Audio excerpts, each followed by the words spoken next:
Well, here's the sermon in 2 sentences. And if you fall asleep in the rest, well, then you got the gist of it. Gratitude does not come from acquiring more things. Gratitude comes from a greater awareness of God's presence, being aware of His presence, and being aware of His goodness that's directed at you. Not that complicated. Gratitude doesn't come from, oh, if I only had that, then I'd be grateful. That little word bene from Latin means good, and so we're going to talk about benefits, benefactor, and beneficiary to begin with. So first, gratitude involves benefit. In order for me to be grateful, I have to receive a gift. I must perceive that it's a good thing, that the benefit is beneficial. If you give me something that's not of any value to me, then I'm going to say, well, that's not much of a benefit to me. If we're going to be grateful, we need to see that benefit as being of value. The Bible speaks lots about this. So read with me this verse in Psalm 103. Praise the Lord, O my soul, and forget not all His benefits, who forgives all my sins and heals all your diseases, who redeems your life from the pit and crowns you with love and compassion, who satisfies your desires with good things. Our lives are filled with benefits from God. I forgot to mention there's a little insert in your bulletin, if you like filling in the blanks, it's there for you. The second factor of gratitude is benefactors. Benevolence means to will the good. Benefactor comes from our word factory, and it means to do, one who does good. To be grateful, you must believe not just the benefits are coming your way, they're not just accidental or random things that happen, but they come from somebody. There is intention behind it. And if you believe this, your benefactor has your good intentions towards you, then you become grateful. You have to, if you're a Christ follower, you need to believe deep within you that Christ wants good things and that He is a good, good Father. And we've sang about that earlier today. The writers in the Bible are convinced of this. James says, don't be deceived, my dear brothers. Every good and perfect gift comes from above, coming down from the Father of heavenly lights. A good God exists, and He is always giving to you and me.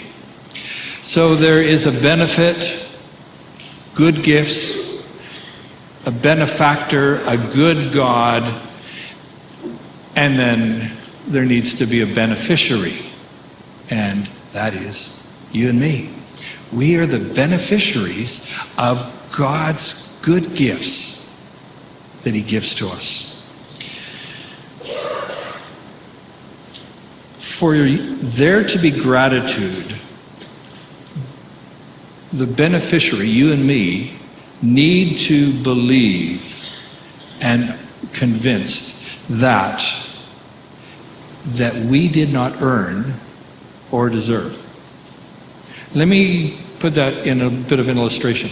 If you walk up to me and say, Ron, I'd like to give you a car, I'd go, are you kidding? That's fantastic.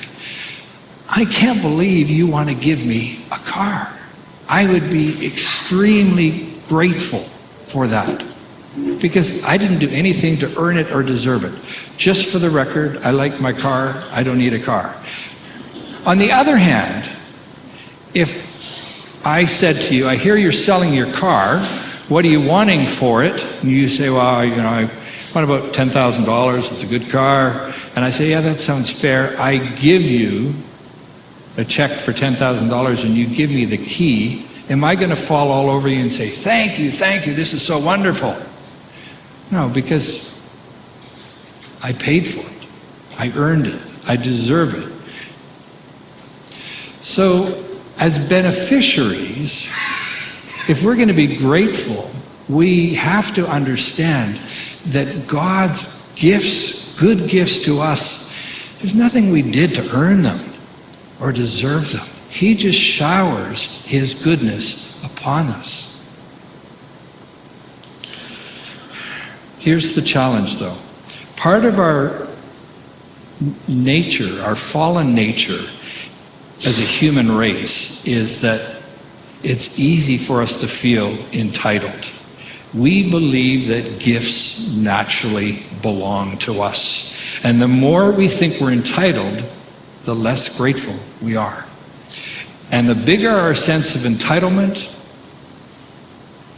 the smaller our sense of gratitude. See, my sinful mind can actually convince me that I'm entitled to anything that I want. And if I don't get it, well, then it's somebody else's problem. I should be getting it. And it's interesting how we can get there so fast. This has led to ridiculous lawsuits. Let me illustrate ridiculous for you. The New York Giants is a baseball team. On Father's Day, they decided to give gifts to men, and they were sued for discrimination. Here's another one. A psychic was awarded $968,000 because when she went for a CAT scan, it took away her psychic abilities. You kind of think about that one.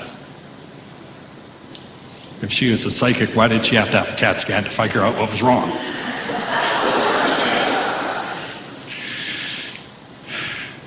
But there's that sense of entitlement. See, in a Christian framework, ingratitude is just not a psychological problem. It's not just an impoverishment of my emotional experience. It's sin. And Paul speaks about ingratitude as a life that's opposed to God. In Romans we read, "For although they knew God, they neither glorified him as God or gave thanks to him, but their thinking became futile."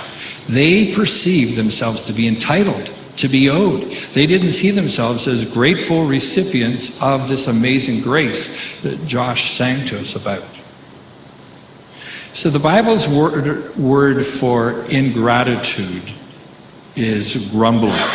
And Paul gives an illustration when he hears the church in Corinth is grumbling about all this stuff. He says, let me remind you that God was good to the people of Israel. And he brought them out of slavery in Egypt. And he opened up the Red Sea. And he gave them the 10 Commandments. And he gave them food. And he took care of them. And what did they do? They grumbled. And Paul says, and do not grumble as some of them did and were killed by the destroying angel. See, grumbling can actually draw you away from God much quicker than any of us think. It's kind of like what Alexandra talked about. We focus on the hole and not the donut. We look for what is missing.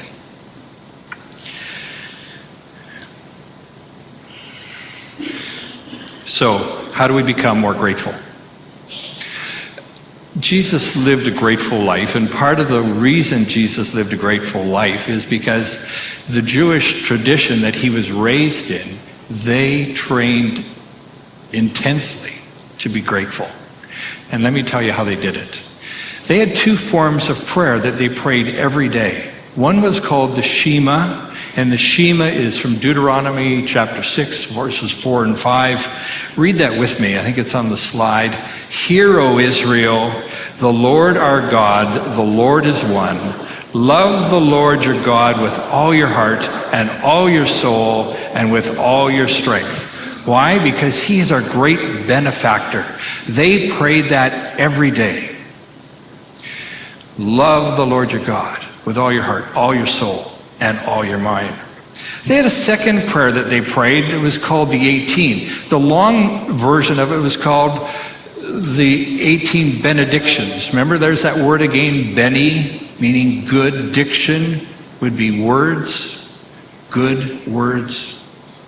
speech. In the Hebrew, any prayer that started to work with the word blessing or blessed was considered a benediction. And so they learned to pray the 18. They prayed it every morning. When the first thing they did when they woke up, they would have their 18 benedictions that they would pray. Blessed are you, God. And they would unpack their 18 prayers. At night, before they went to bed, they would pray the 18. In midday, they would stop and they would pray the 18 benediction. Because they loved to speak good, they loved to bless God, because they knew that that helped them grow in gratefulness. Rabbis would teach their followers how to expand on it, say, blessed are you, God, who heals the sick. And they'd say, I was sick, and I went to the doctor, and God used the doctor to help me get better. But ultimately, my good health comes from God. Blessed are you, Lord, who abundantly forgives. They were training for gratitude, and they loved doing this because the good life involves gratitude. Gratitude doesn't just come when we get more stuff. Interestingly enough, it's just not our society that struggles with that. That has gone on since the beginning of time. That sense of entitlement. Gratitude comes when you see reality. All the benefits come from a wonderful benefactor, of which I am the grace-given beneficiary. They would say the 18 an extra time on the Sabbath not because they had to, because they didn't have to go to work, and they felt good about that, and they thank God that they didn't have to go to work on the Sabbath, so they prayed the 18. Rabbis would say particular things about when to pray the 18 and how to pray the 18. Another word for the 18 was the Amida. Now, Amida means standing. So when you prayed the 18, you had to stand. Because if you sat, you might fall asleep. Some rabbis said you couldn't pray the 18 while you were riding on a donkey because you would feel high and lifted up and you might think of yourselves as better than everybody else, so you'd have to get down off the donkey, put your feet back on the earth to pray the 18. You couldn't pray the 18 when you're on a donkey. But there wasn't just about praying the 18. They had other ways that they were grateful and expressed that grateful spirit. And some of it had to do around food. Many of us stop and we give thanks for food at the meal table.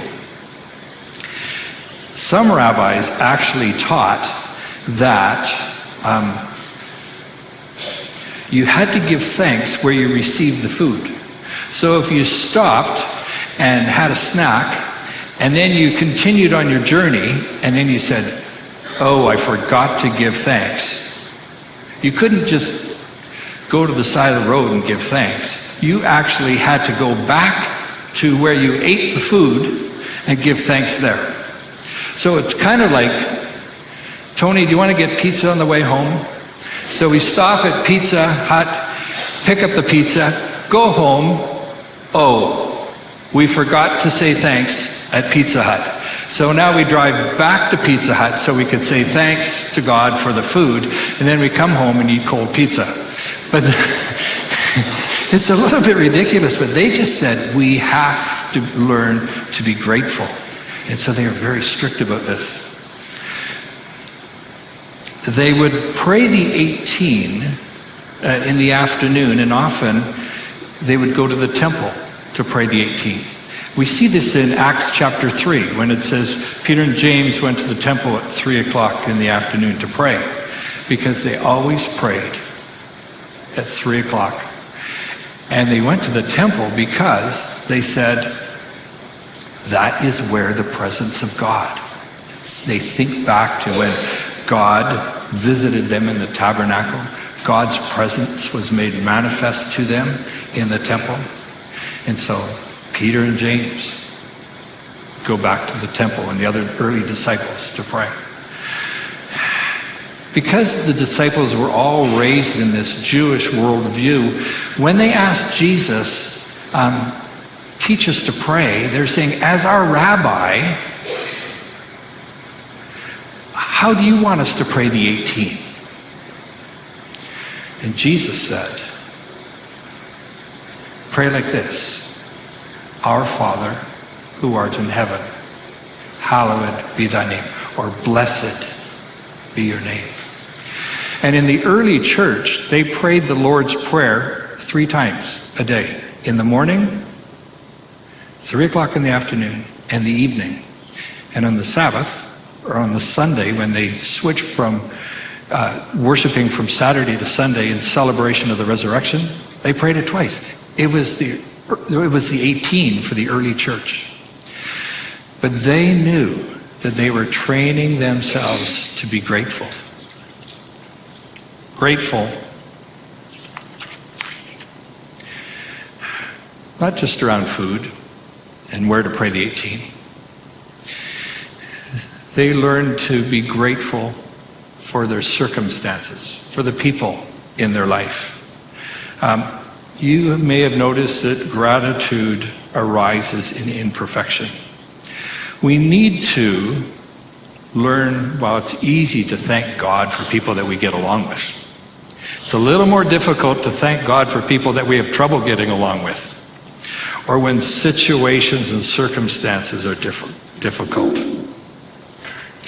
But as we live a life that's connected to God, we learn to be grateful for imperfect people, imperfect circumstances. Our job's not to try and feel grateful, like we often try and do on Thanksgiving weekend. Gratitude is a byproduct of a spiritual reality. Gratitude is a byproduct of a spiritual reality, and we train ourselves to live in this reality. So what is our job? To become more aware that Jesus is with us, practicing the presence of God that we've talked about for the last few months. Becoming aware that throughout our day that Jesus is with us. And becoming aware that he wants to shower us with good things. Focusing on the donut, not the hole. Thank you.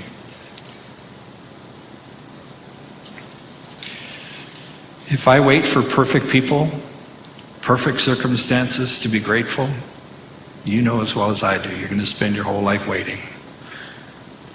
But being transformed by God means learning to see ways in which God is at work, even in bad situations.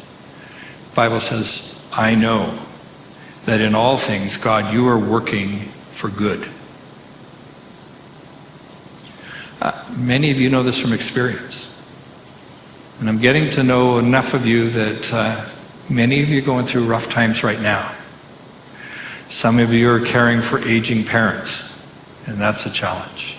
And some are dealing with sickness in family members. And sometimes it's hard to say, how am I supposed to be grateful in this situation? But we can be grateful because we know we don't walk the road alone. We know that we have a God that we can lean on. We know that we have friends that God brings into our life that journey with us through those things. It's not about saying, okay, I got to find the good in the fact that this person has cancer. That's not good. But in the midst of that, God can grow our character. Remember, God's far more concerned about your character than he is your convenience. He's far more concerned about growing your character than he is about your convenience and your comfort. And so some of those tough things that we go through just cause us to lean more heavily on God. On a Thanksgiving weekend, we're grateful for family, for friends, for pumpkin pie and turkey, and for our houses and cars, for money and a job if we have it. But their absence does not prevent us from being grateful for all that God does for us.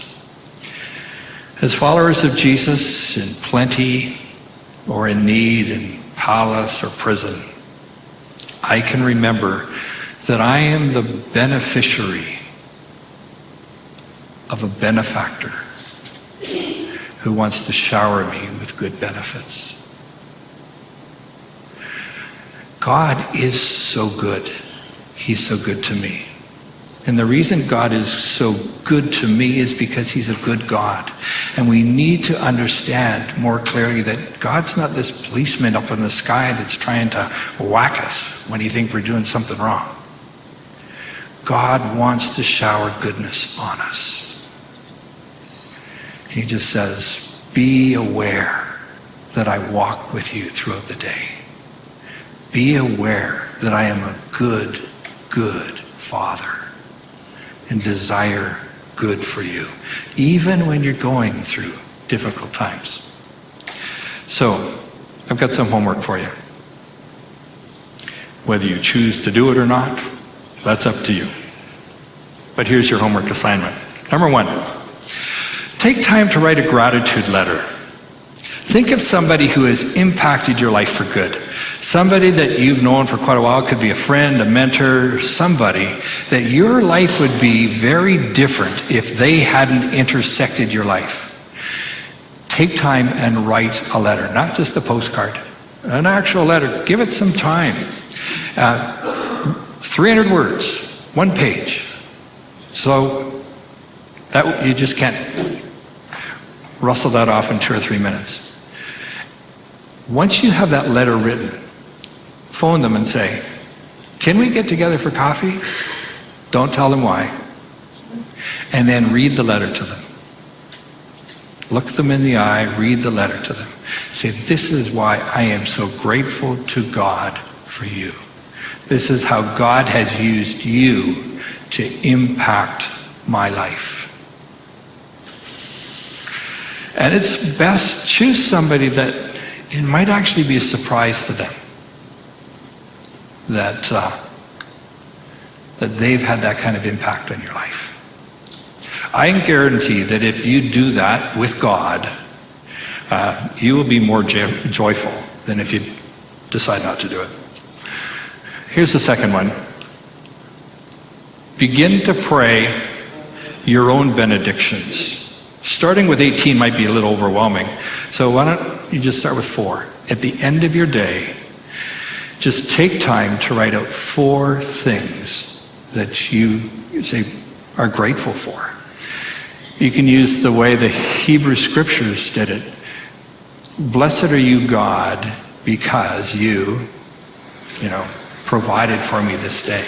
That you brought this friend into my life that I could enjoy coffee with, and I'm really grateful that you brought that friend into my life. Just make it really practical, really personal. Begin to write your own benedictions.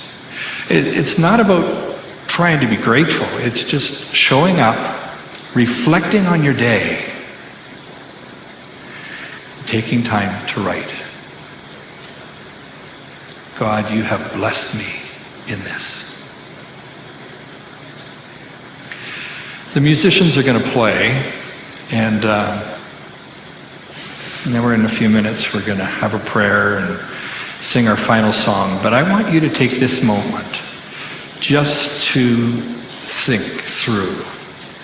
If you were to write 4 benedictions right now, what you're grateful to God for in your life, what would they be? If you got a pen and paper, you're welcome to write them out. And maybe just even listen to what who God may be laying on your heart that you need to write a letter to. A gratitude letter. So just in these moments of quietness, allow the Spirit of God to speak to you. Lord, open our eyes, bring to mind the benefits that you shower upon us, the way you bless us. Speak to us just now, we pray.